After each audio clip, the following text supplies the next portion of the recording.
I'm Fuan. Thanks, Syireen, for the nice introduction.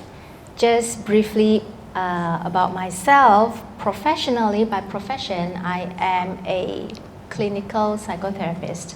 So what I do, in simple terms, is akin to a mind surgeon. I go into the mind, look at what's not working, what's broken, what needs to be fixed, fixed it up, and then I heal it back. So that's basically what I do.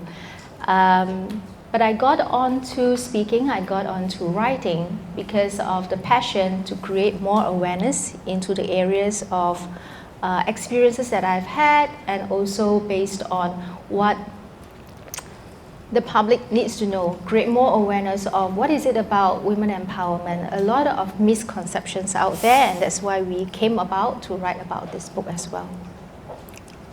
Okay.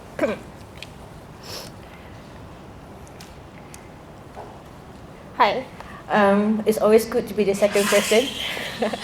My name is Syireen, and basically I'm a writer, so speaking is not natural for me. I literally like my cave and my coffee. So this is not something that was really something that I had in mind. And so I always find myself in accidental situations, and these situations is actually why I decided to take up a lot of things that makes me uncomfortable, and took up roles that take me out of my comfort zone. If you ask me, do I like it? Half the time I don't. But it has made me grow, and the reason why I write is because of the experiences. And I think everybody starts somewhere, and I think the journey that I had, I hope to be of value. So this is the reason why I do what I do. As a writer and as the leader of 300 business owners that I guide to access the opportunities locally and internationally in their business endeavors. Thank you. Thank you, Fuan. Thank you, Syireen. And of course, thank you, Zian, for inviting the two speakers to be with us today, and also to invite me to be. Did you say Thorn among roses? I beg to differ. I prefer to be a bee, spawning ideas for this session. And not to forget to thank all of you audience for being here, and the fact that you're here during lunchtime for food of thought instead of food for your stomach is already something to be celebrated. So we're going to start with I was actually toying with a few ideas how best to approach this session. Should I start with some statistics about the success or challenges in the in the circle of women empowerment, or should I do something else?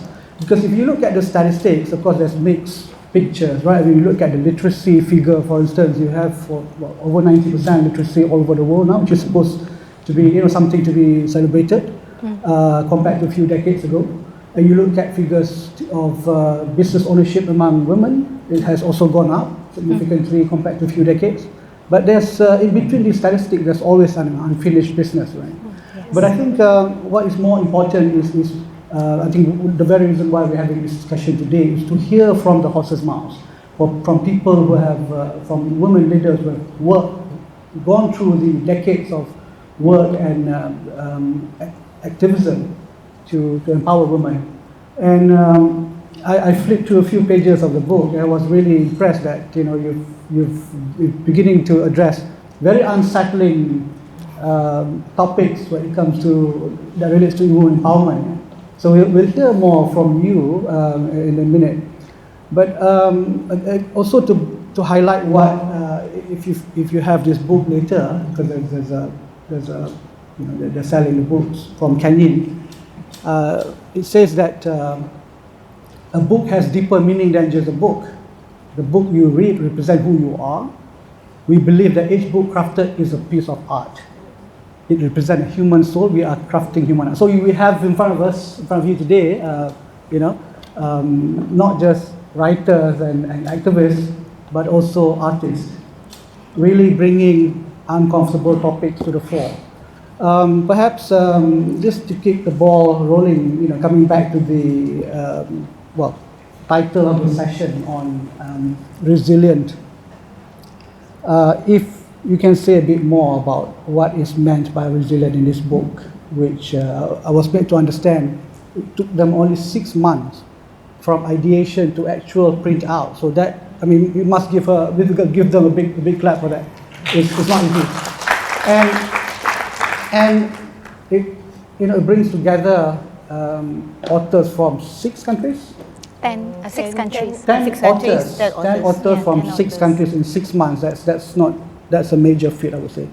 So if you can just share with us, maybe with you, Fuan, what is meant by resilience in this context, what you're trying to portray in this book as a project leader? First and foremost, I forgot to acknowledge my mentors who are here from the Women Leadership Foundation. Datuk Shun, thank you so much. We have Sue. I know 2 more ladies at the back. I always confuse the two because they look the same. So I thank you so much for coming to support us today. So resilience, what is resilience? To me, resilience is kind of like an energy or a power to just do, to be in action, even when all odds are against you. And I think to me, resilience, how we see resilience, because I study words, it's rooted in your belief system. If your belief system defines resilience in however you've experienced it, you will show up with that mindset. So if your resilience is attached to a person or attached to a situation, then the conversation of resilience is not about you. When the power of doing or the power of taking action and the sustainability of being able to continuously do it against all odds, it begins with you. So resilience is actually rooted in your self-belief or your belief system. The belief system actually creates the mindset. And we all know mindset is very temporary. Mindset change. Belief system is very, very permanent. Once you experience and you believe in it, it's very hard to change someone's belief. You can kind of like manipulate mindsets, but not so much on belief systems. So from the belief system, if you believe resilience is to trudge forward, then your mindset will enable you to do so. And there is where you see your behavior, and there is where you see your attitude. So if you look at your own surroundings and you look at people's behavior, you want to go back and why is this person doing this? What's rooting them? Because the result always begins with the belief system. And resilience is always about how can I sustain this for as long as I can. I think currently in the global situation, you can see the power of resilience happening in certain countries, certain generations of people. And it's continuous for them, no matter what. So against all odds, they're showing up 100%. So I feel, resilience is the energy and the belief that I can, and I do, no matter what other people say. Yeah. So thank you for sharing that. I know you want to add to that, but if you could also bring us to the motivation behind selecting the title "Unapologetically Her" as the title of the book. Maybe you can relate that to leadership and perhaps resilience as well. Okay, all right. Syireen has actually explained more about resilience, but I would like to point out and I want to make a better distinction for this word, resilience. Because when this title comes to us, I actually ask my friends around, what do you understand about resilience? So I get words like perseverance, grit, persistency. So there are actually fine distinctions between all these words, because resilience is the ability to bounce back despite of setbacks, despite of failures. Persistency is almost similar to grit and perseverance, whereby you stick on to the road and the decisions, and you just move on, right? So resilience is the ability to be able to bounce back, come out, despite setbacks. And when it comes to leadership, this is one of the very important traits for a leader to lead a team, because leader is needed to influence, to give guidance, and to inspire. So without resilience, a leader somewhat will fall back, unable to climb up. Then what sort of a leader that we are seeing, right? So a person who has resilience highly likely can be a good leader, but a leader, so-called leader without resilience, can hardly sustain to become a leader. So coming back to Dr. Hazri's question about this title, Unapologetically Her. As I'm the project leader, right, how we came up with this title is actually pretty cute, I would say, because I do a dumping process of what could possibly be a good name for the book, and I outline 100 titles. Throughout the time that I'm writing the book, right, there are 100 titles. So, and then I chose what resonates with us most, shortlist it to 50, shortlist it to 25, to 10, to 3, to 2, then finally let Tan Sri Nurul. By the way, Tan Sri Nurul is the one who is the woman behind this book as well. The idea came from her, while I pulled resources all around the world to come up with this book and lead on this project. So I let her choose, and she chose Unapologetically Her. And I say, why unapologetically her? So she said, because we want women to be who you are, to be able to outshine who you are truly inside. Women able to bounce back despite of all challenges, whether it's personal, family, because women in nature are very motherly. They hang out like an S in front of them, right? And they want to handle all the crises, all the challenges, all the problems. They want to be the one solving it. But each time, if you notice, women, their experiences fall back, they will cry, they get hurt, they sweat, tears, blood, everything, but they still come back. So we say that women is so strong, it's unapologetic. That's why we came up with this word. And it also resonates with resilience and taking ownership. It's about leadership. That's why the title. Thanks for clarifying that. And I'm sure in the context of Asia, where there is this patriarchy writ large, and especially here in Malaysia, you have this Hofstede Power Index, and we are number one in the world when it comes to distance to power, right? I mean, a very hierarchical society.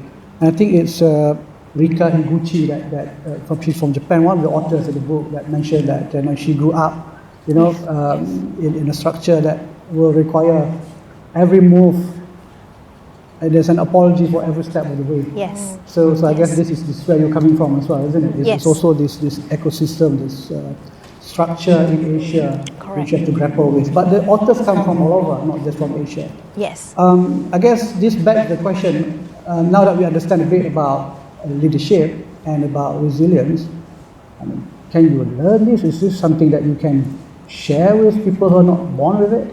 I wonder whether Syireen or Fuan would like to have a first go. Okay, all right, thank you.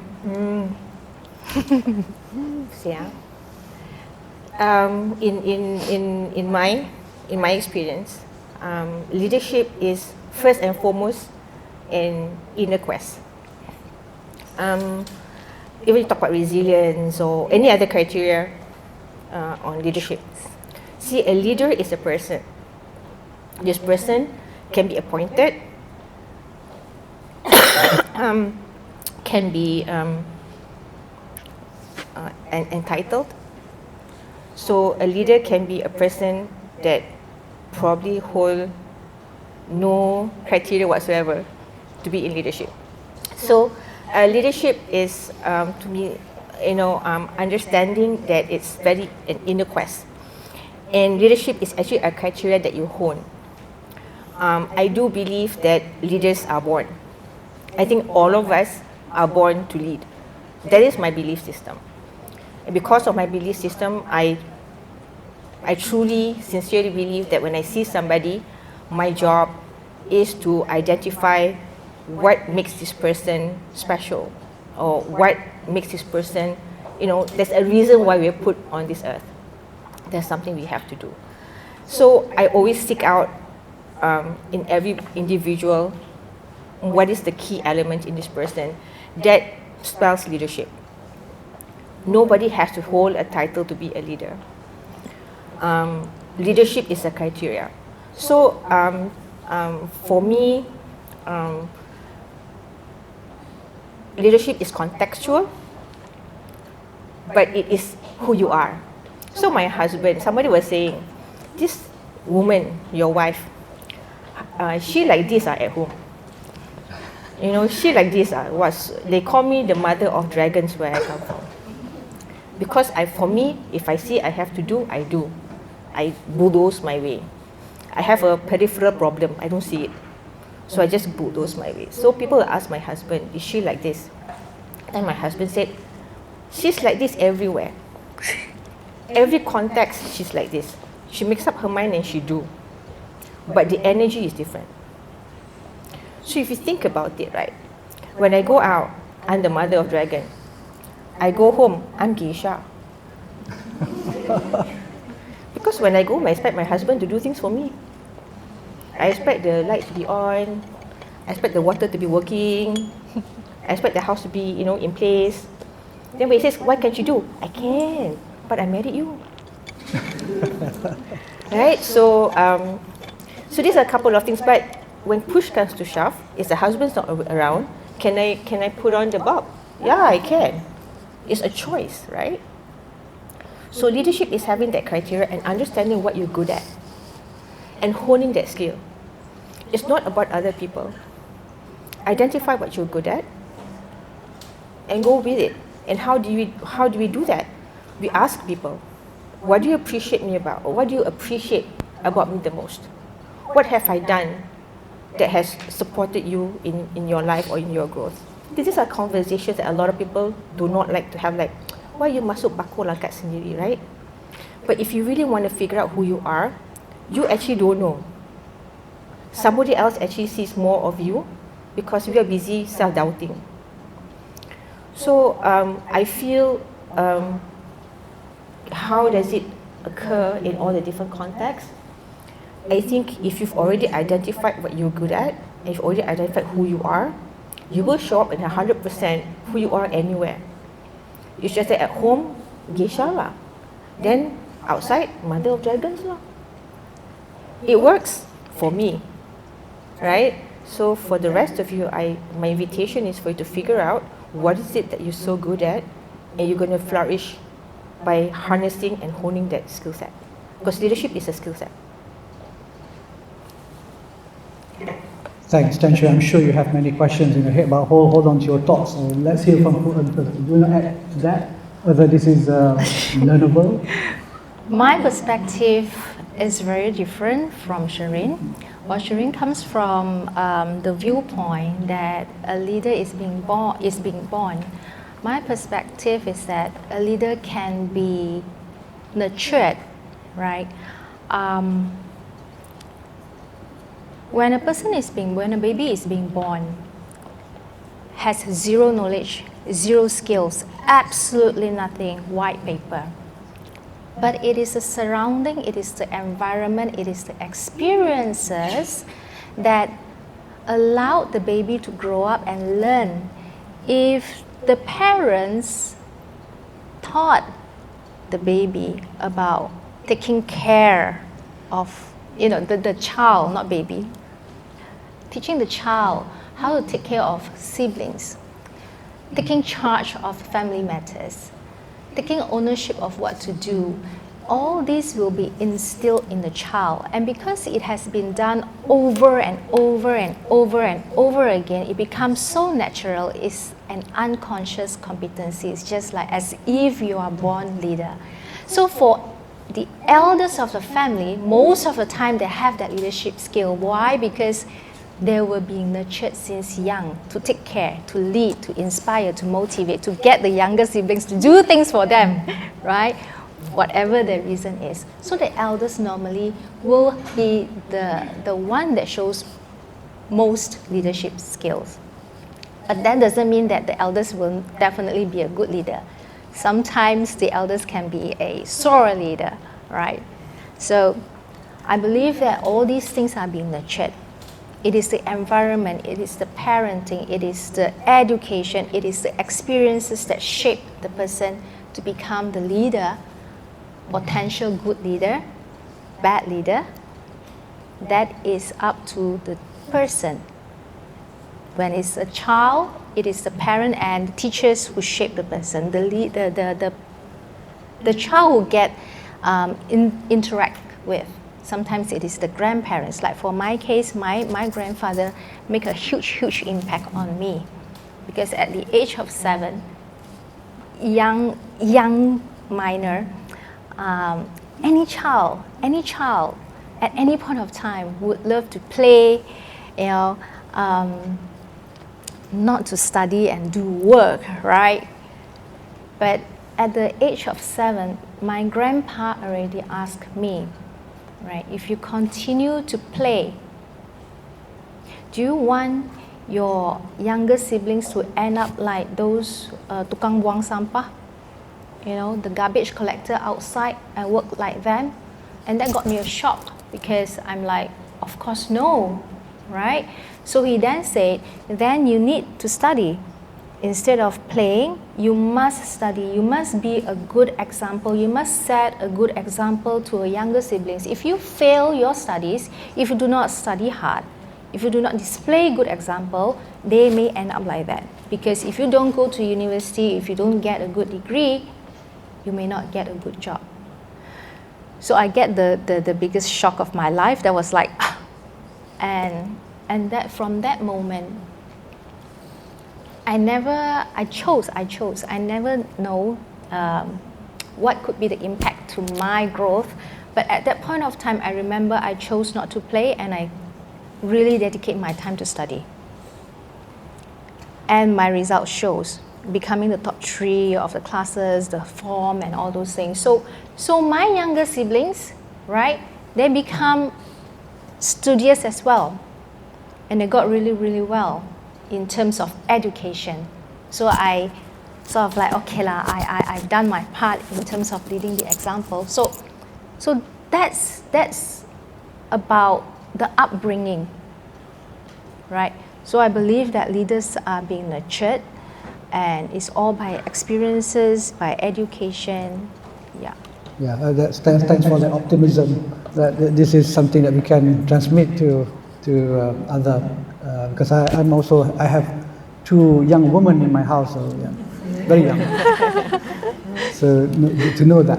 If we can move to the next, perhaps there will be a reading session that Syireen and Fuan will be reading from their respective chapters, but just to give a flavor of the content of the main idea from your own chapters. Syireen, you talk about, you title your chapter "Fish in a Bowl," which reminds me of a song from the 1970s. We are 2 lost souls swinging in a fish bowl, something like that. I don't know if you can expand a bit on that. And Fuan, you talk about the paradox of women empowerment. Maybe Syireen first or Fuan. Okay, boleh. Yeah. So I'm going to pedal back a little bit. When the book was founded, right, and Fuan was telling me that she's going to do a project with Tan Sri Nurul, I was very happy for her. So I was like this cheerleader, like, yeah, write book, But I was like cheering her. I had no intention of participating, because writing is actually the scariest thing for me. When I write, I take a lot of responsibility. to the words that I choose, and the deliverable of the knowledge.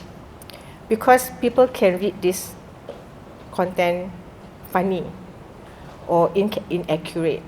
So the choice of words are very important. So I was figuring out what would be a good way of presenting gender equity, leadership, and women in a very as flat as possible, as non-judgmental. Because people always say, "Why you all talk about gender equity like men don't matter?" But it's gender equity, ma. We didn't say women. We said gender equity. So yeah, men matter. Men and women matter. The conversation, however, is that when we speak, we are focused on the women, and we want the men to participate and have a listen to where the women are coming from. And then what we would really, really regret is when the women are talking and you don't agree. You put up your hands and say, "This is not working for me as a man. Make me understand why this should be it." Or explain because I don't understand. Why are you so upset? So these are, I think, conversations very important. So I was thinking, how do I write a chapter with only 3,000 words and compass my intention? So I chose fish in a bowl because say whatever that we want to say, most of the time we do not know what we are doing because we only swim in that bowl. So we only know the water that we're swimming in. So we only have that perspective. So if we are talking to somebody from a different bowl, that person has a different bowl and different water, different temperature, different maybe put under the sun and you put under the moon. So you're seeing different things from the water.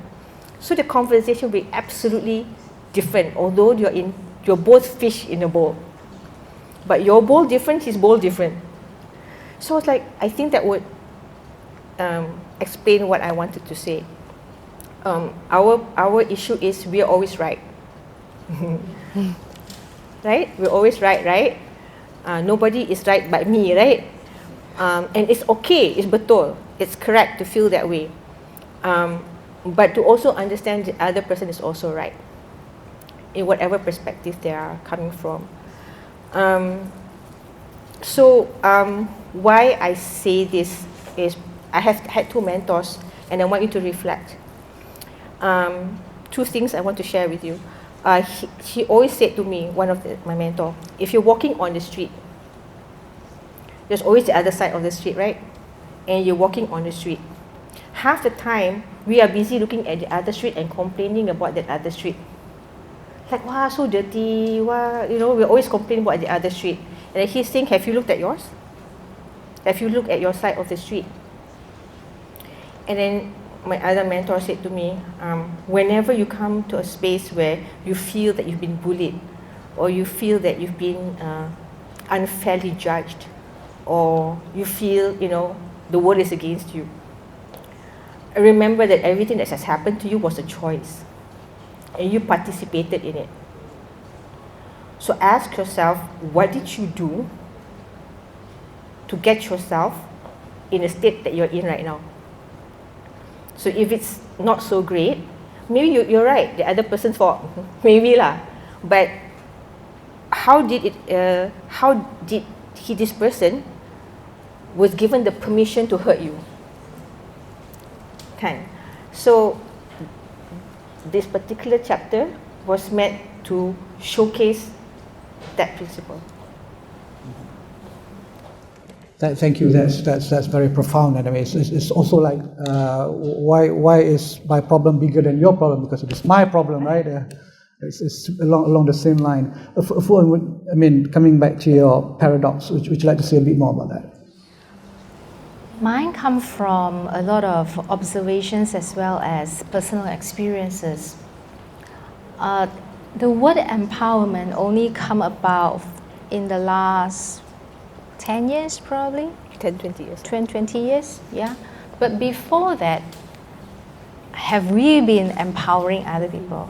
And when I was reflecting that back throughout my journey, whether back in a career, when nothing was, no one actually touched about empowerment, I empowered other people, right? Empower my team, my staff, my siblings, people around me, my friends, nudging them to do the things that they can do, but they're afraid of doing, right? I want to go back a little bit in terms of why the paradox, because when this buzzword comes around, a lot of the leaders keep on saying, oh, we must empower this, we must empower women, do this, do that, do that. That's talking. But when you look at the actions, that's not really being displayed. When we talk about women empowerment, and on this stage, when we're talking to each other and we empower each other, we give them space, support them, and then you see one lady, a girl, a school children, wanting to voice out what is it empowerment means to her. The other lady, who is supposed to be a leader, who constantly speaks about women empowerment, shuts her down. That's not women empowerment. But you have been advocating about women empowerment, but you are displaying the opposite. So we get a lot of those. So my perspective is a lot of looking inwards. Are our actions and what we say congruent? Are we walking the talk? Because it's very, very easy to say something, but do we really carry what we say, right? When you promise something and you can't deliver, you overpromise. Is that empowering people whom you have promised or otherwise? So, like I say, the space that I'm coming from is very much a reflection of our own self. Have that awareness, always re-evaluate back ourselves. So when we talk about empowerment, when we promise something, are we delivering that? Are we walking the talk? Are we really taking the action to do whatever that we have said? Or is just because I'm the leader, I say so, so you do so.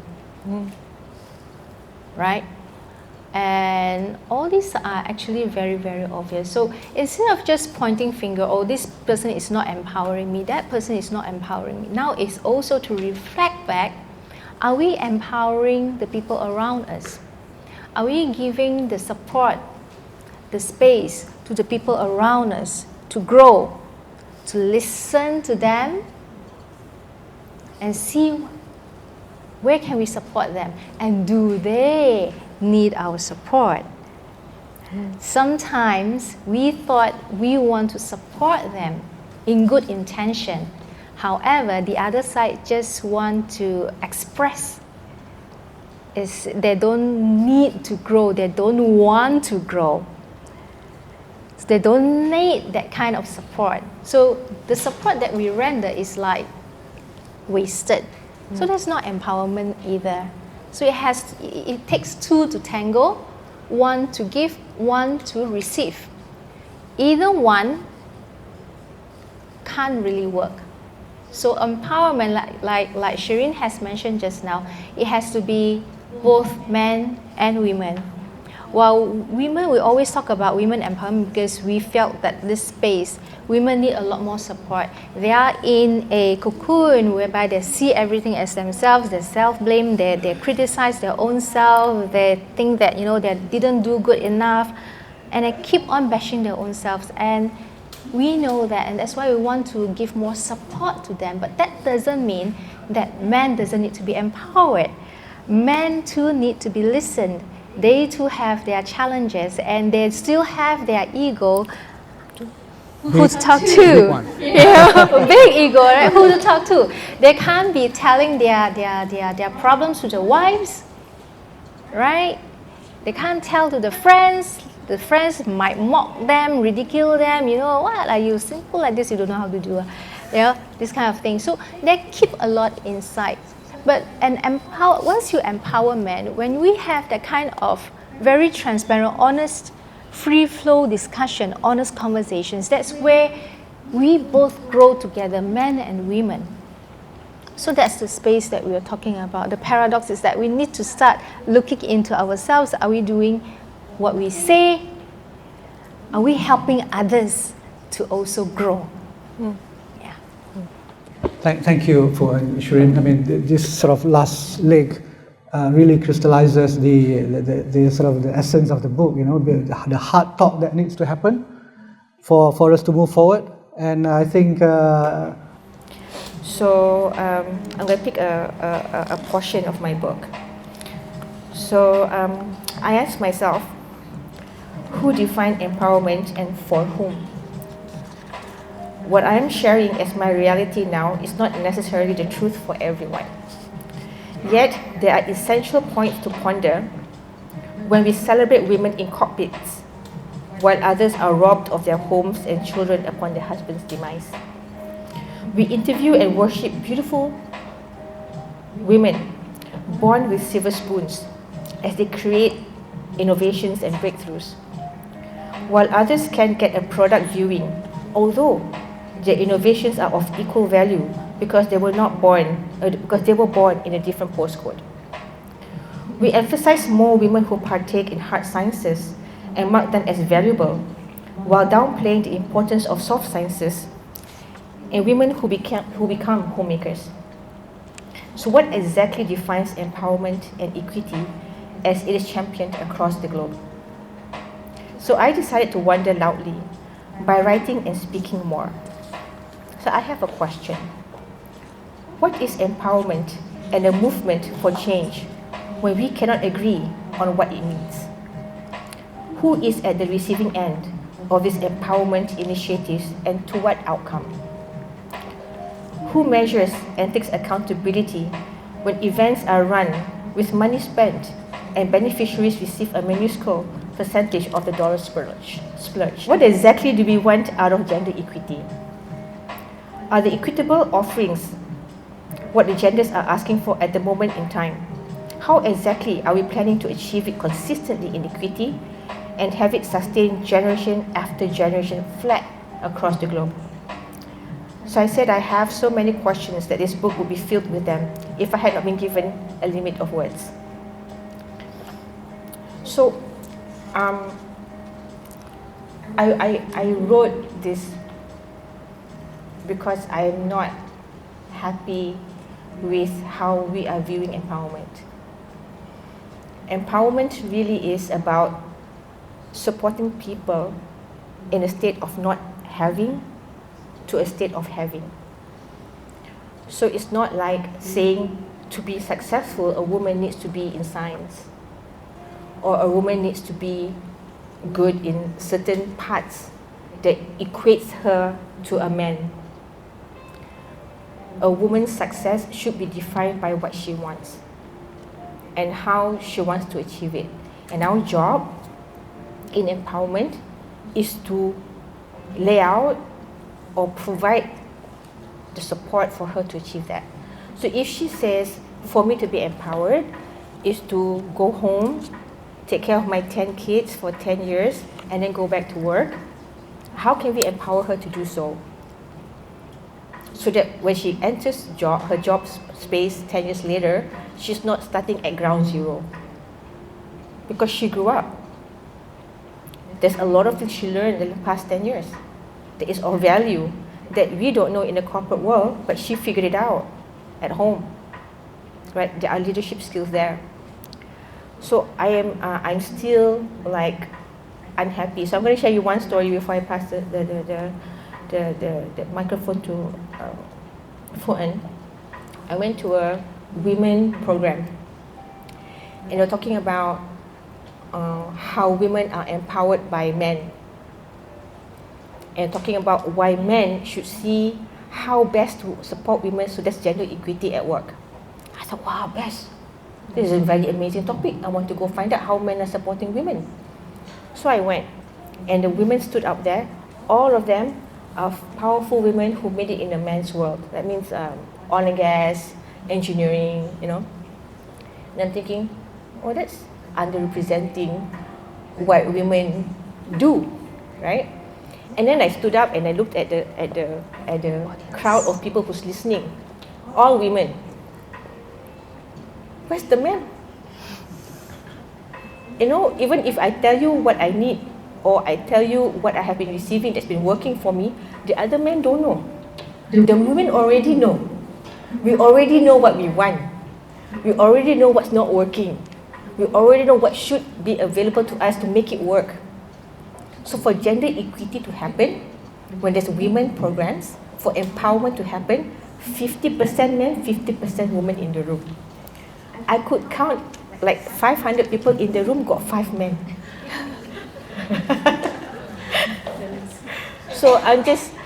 I really had to write this particular piece because I felt empowerment is grossly defined.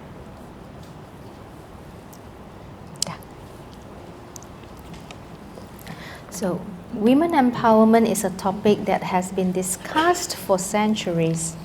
In recent years, there has been a growing movement to promote women's empowerment in all areas of life, from the workplace to the home. While women have made significant progress in various fields, there is still a long way to go. It is not uncommon to observe instances where women speak about empowerment, yet immediately dismiss, demotivate, and even destroy other women when they show up in their strengths better than theirs. A study published in 2017 by the Pew Research Center found that 63% of women believe that other women are more likely to tear each other down than build each other up. That's 63%. Another research done by the University of California, which was released in 2012 by the Journal of Social and Personal Relationships, found that women were more likely than men to feel threatened by other women's success. So, at the starting of my article, I gave an overall perception of what's in the space of women empowerment. And I talk about the power that even rule, which is a concept that was introduced by Pat Him and her associates in their publication, Hardball for Women, Winning at the Game of Business. It states that for a good relationship to be feasible between women, each woman's self-esteem and power must be equal in weight to the other's self-esteem and strength. In other words, these critical factors must remain dead even. When the power balance is upset, for example, a woman rising in rank over the other woman, that woman will begin to tear this woman down. It is an unspoken natural law of the subconscious culture of women. Next, when women successfully reach a level where they feel superior to other women, a new phenomenon takes place. It is known as Queen Bee syndrome. These successful women distance themselves from junior women and stop providing support for 3 reasons. Right? So there are reasons there. So why is this happening? Insecurity. Now bear in mind, though, that there are reasons why women might engage in these negative behaviors. There is no size-fits-all explanation, and the reason may vary from woman to woman. On top of that, not all women are like that. I am not, at least.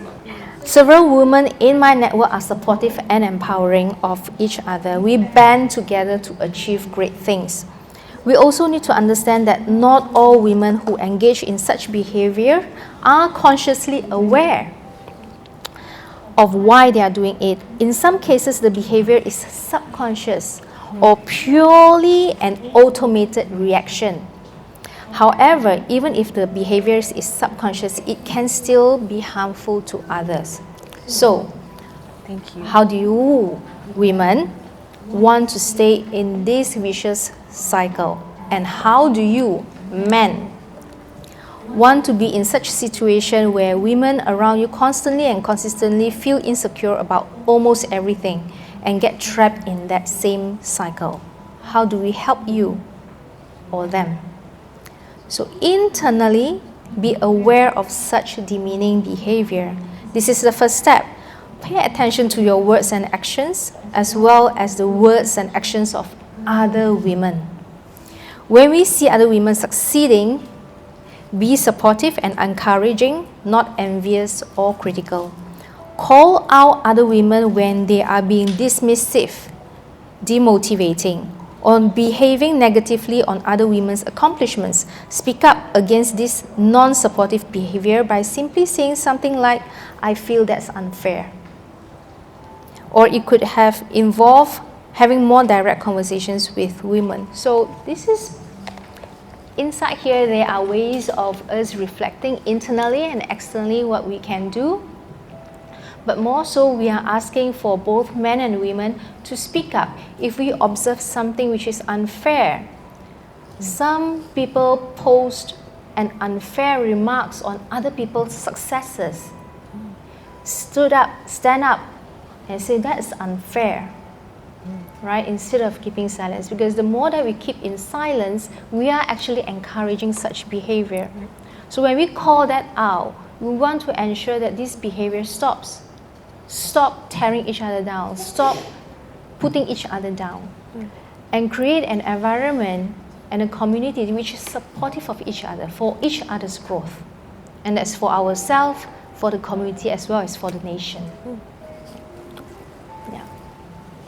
Any questions? I see you recognize one hand over here. Maybe we can collect another one. First of all, I'm Rina from Women Leadership Foundation. So my question is for Ms. Kueh. So when you say that leaders can be nurtured, what is your opinion on the leaders that have been nurtured, but she herself didn't want to accept the nurturing herself? Thank you. That's a very good question that you have, Rina, because not just in corporates, even in households, among friendships, I remember this very well. When we ask people around us, "Are you a leader?" Most of the people say, "No, I'm not a leader." They actually play themselves down, not knowing that a leader doesn't mean that you must have the title or the status. If you are able to influence, to inspire, to give advice, you are already a leader. It's just that the context of you being a leader is different. It can be at home, at work, even just among friends, different settings, but you are still a leader. While I say that a leader can be nurtured, now remember I said also, a leader gets into this unconscious competence because they do it over and over and over and over again. It's unconscious, so they are unaware about their own ability to lead. And that's why they can't see. But if you put them on the limelight and say that you are a leader, straight away they shrink because they can't see their strength. Right? That's one. Number two, there are also certain beliefs in us, not all of us, in us, some of us, when they say, "I don't want to become a leader because a leader carries so much responsibility and I don't like that. I don't like responsibility." Probably because in the person's past experiences, all this responsibility made the person havoc, exhausted, or maybe he had failed to lead, and that's why this person doesn't want to lead anymore. He felt that I'm not up to it, or I just do not want. So a lot of that also has got to do with the subconscious, the past experiences. So what we do is we look at this subconscious and we tweak inside, like mind surgeon, right? So I go there, but these are subconscious. The person is unaware. So the people around this kind of people will need to continue to give them advice. Look, this is what you've done, and this is what you have did.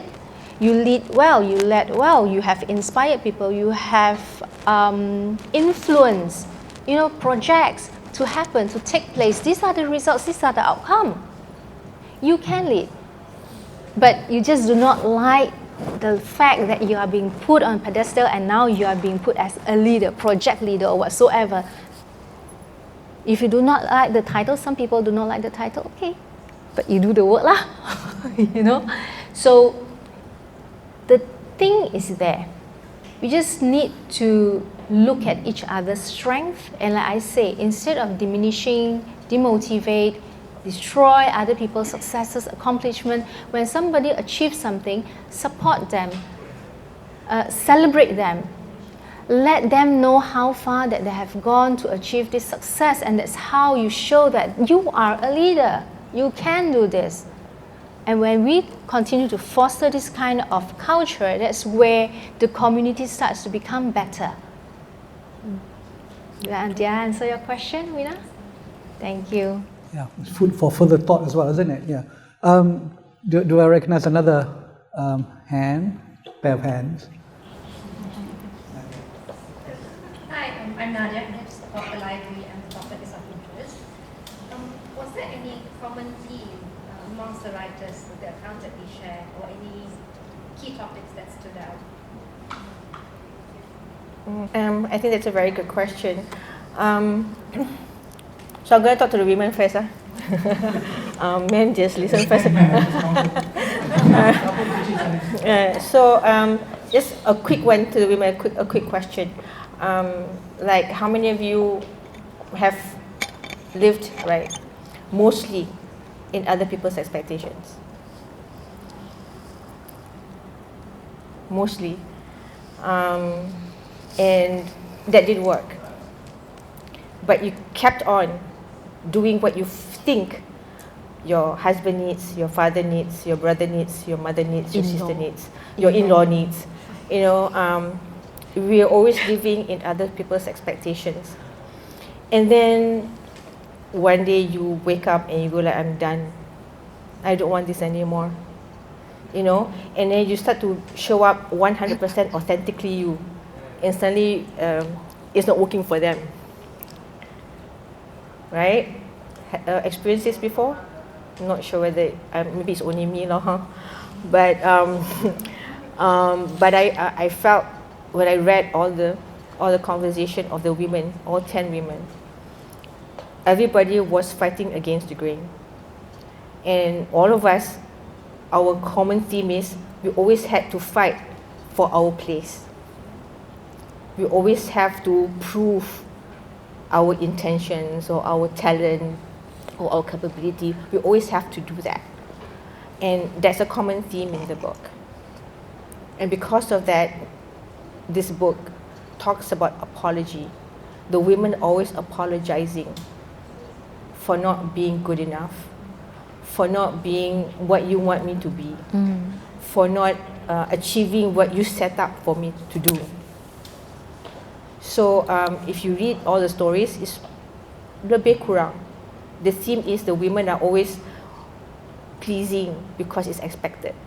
And then one day she decides it's not working for her. Whether she's 15 or 20 or 30 or 50, she decides, I'm going to be authentically me now. And that's predominantly the stories in this. It's like how we became and achieved our breakthroughs. And became exactly who we want to be unapologetically. Yeah. Thanks, that's powerful. Puan, do you want to add to that? No, I think, Syireen has covered most of it, which is good. Yeah. Thank you. Yeah. We have also touched upon other major strands of the book as well earlier, didn't we? Perhaps, Jen, you have time for another question? Yes. Perhaps one last question before. 2 questions. She's very generous today. I have not seen any men asking anything, so it's a challenge thrown to the yeah. Aisha is mounting, going to ask. Can I I just want to talk about gender equity a little bit. Most of the time, we look at women as if this issue is a woman's issue. Actually, it's also a male issue, but the men don't talk about it. I'm going to give you one example that you can think about any other. One is the empty nest syndrome. Do you know how much you always kata kesian dekat mak ni kan? When the children are all gone, pitiful the mother, nothing else to do. You know, pitiful, then the mother also don't know what to do, very sad, cry, cry, cry. They always say it's a woman thing, this empty nest syndrome. And I, for a very long time, thought that to be true. Until I went to this group of coaches in the UK, they were called the Collaboration Global. And one of the men was coach for men, and empty nest syndrome for men. And I was like, wow, God, man. You know? So I asked him, what exactly do men go through when the children leave the home? And he said, sense of purpose. Because he wakes up every day to provide. Make sure there's food on the table, make sure the kids go to school, make sure there's food, there's clothes, there's all that. And he's the most important person in the house because he mobilizes the family. So when the children leave, they also feel a sense of loss. And actually both husband and wife are going through the same sense of loss at a different degree. But the women gets a little bit more support and the men don't. So when I talk about gender equity, I really want the community of people to see that there's two sides of the coin for everything. So when a woman is suffering from certain things, it's because the man cannot see. Men are creature of logic. Women are creature of emotions. You can't talk to a woman logic. And you cannot talk to a man emotion. Cannot, got cross communication. But both want the same thing. So gender equity is about sitting down and looking at issues that we face and ask, what do you need, men? And then ask, what do you need, women? And then that one issue, kautima. Not to fault. Or to say, susahlah perempuan ni nangis je. Susah lelaki ni, you know, 1, 2, 3, 1, 2, 3, 1, 2, 3. Black and white, you know. But if you were to see and fulfill each other's needs, I think you would have succeeded in gender equity. That's my... Thank you. You know, we see a lot of leaders, you know, they have experience and all that, and they're not perfect, you know. And how do we approach them in a polite way, in a very respectful way, you know, to tell them that what you're doing, like what Syireen has shared just now, you know, that you have to have self-awareness. But how do we approach these leaders, especially for the up-and-coming leaders? You know, they see that, but what is the best way for them actually to tell these leaders that I need your help, that's why I'm here, but you are not empowering me, but because there are certain things that are done, I may have done wrong, but the way that you try to correct me is not the right way. You know, sometimes they are very direct. You know, what is the best way for the younger leaders actually to approach their superior that you're not doing something right, but I need your help. So how do they approach their leaders? Or to correct them when they are in a behavioral that is not acceptable? Oh, thank you, Dr. Jun, for this question. When you asked this question, it made me reflect back when I was back in my career, and there are certain bosses, right, which absolutely pissed me off by the way that they give feedback, and you know, at certain time I cannot tahan, and I just say to their face, "You're full of," you know, because I was way already let off my steam at that point of time. So yes, this is something which I've I've just now mentioned that there's no size fits it all, right? Certain leaders, they are okay with very, very strict mentors or bosses. And this is what they need. They really need someone who is fierce enough, strict enough to kick them, and they go and get things done. But there are also, especially the younger generations one, who needs a lot more tender loving care, who cannot stand this kind of attitude. You know, you tell them off, then they'll go back crying and they're not coming to work anymore. So I think it's very much, again, depends on what culture are we setting up for our community. And we are all in to create that awareness and to be able to be honest about it, to be transparent, to be unapologetic. You know, don't say sorry. There's no sorry. It is what it is. What works for me may not work with you, you know, and vice versa.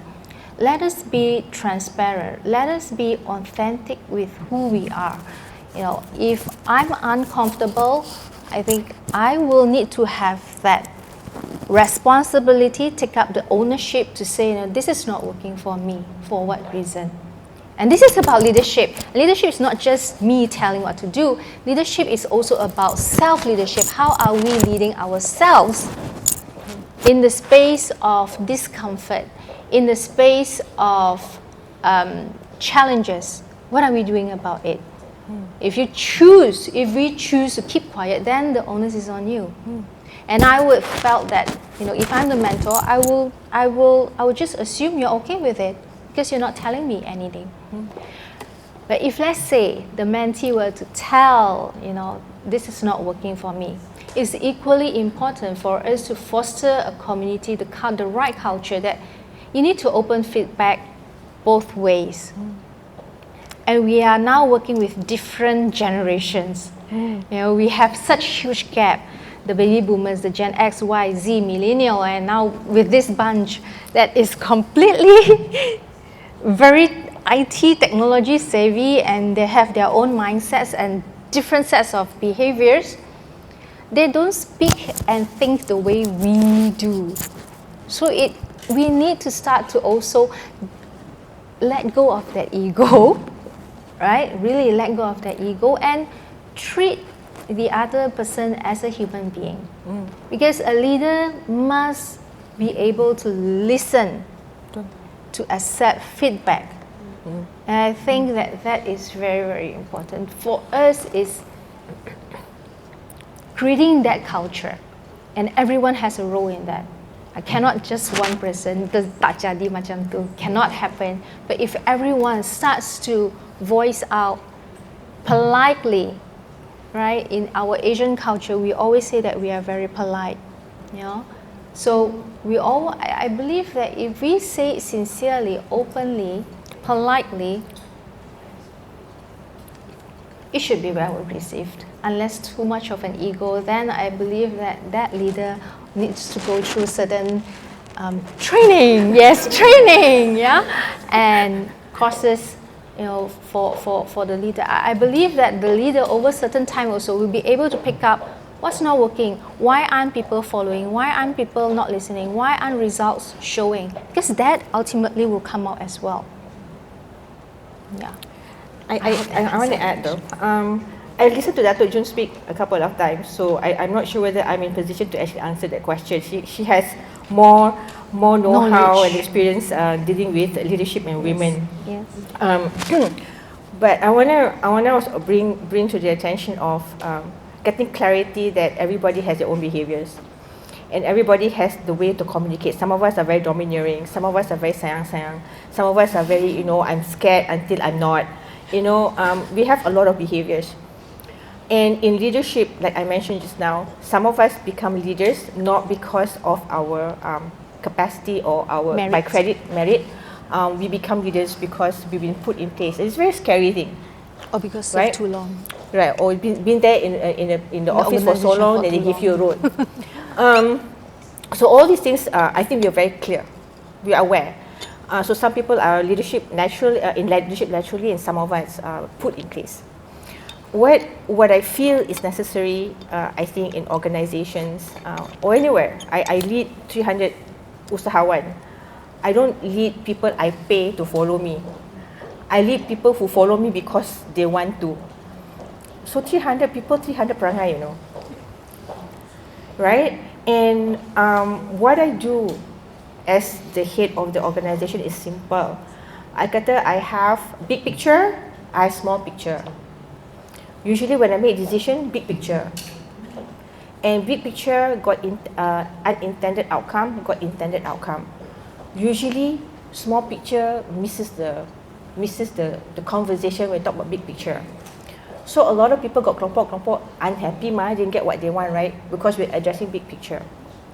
So people will be unhappy and people will give you feedback. They will give you feedback. Even customers give you feedback, right? Clients give you feedback. For feedback is a breakfast for champions.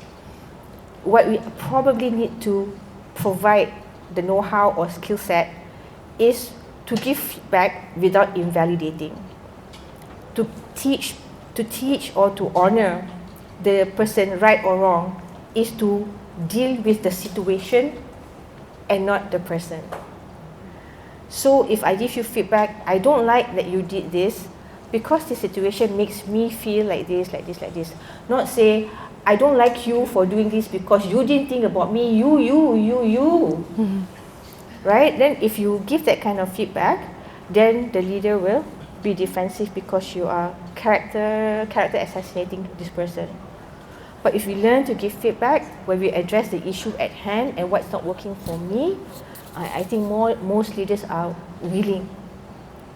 So I'm just give you one example about resilience and leadership. So this happened to me recently.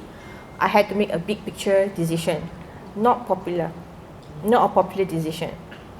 And 3 groups out of 8 were affected by my decision. 3 groups, 3 groups out of 8. And out of 3 groups, emotions are high. So what happens when emotions are high? For sure, emotions high, intelligence low. For sure. Right? So no one's thinking. Everyone is full of emotion. So what the best, everybody will find ways to fight you. There's really nothing you can do. They're very upset. So trying to have a conversation with upset people is no point. So we just allow these people to be very unhappy for a very long time. And they will go to Facebook, they go to TikTok, they go IG, expressing their emotions and being unhappy with you. When everything calmed down, I went back to them and kata, so how? So how now? Can we move forward or not? And 2/3 of the community went forward with what we decided to do. It's always the case. You will lose 1/3. And I think when leaders are clear that you can't win every battle, understanding that you always win about half or 2/3, I think that would work. Thank you, Syireen. Thank you, Fred. Thank you, Datuk, for that good question, and thank you everyone for being so patient. And ladies and gentlemen, this is unapologetically her for Ern and also Syireen Rose, and also the other remaining 8 authors. Please give them a big hand. I'm going to pass back to them.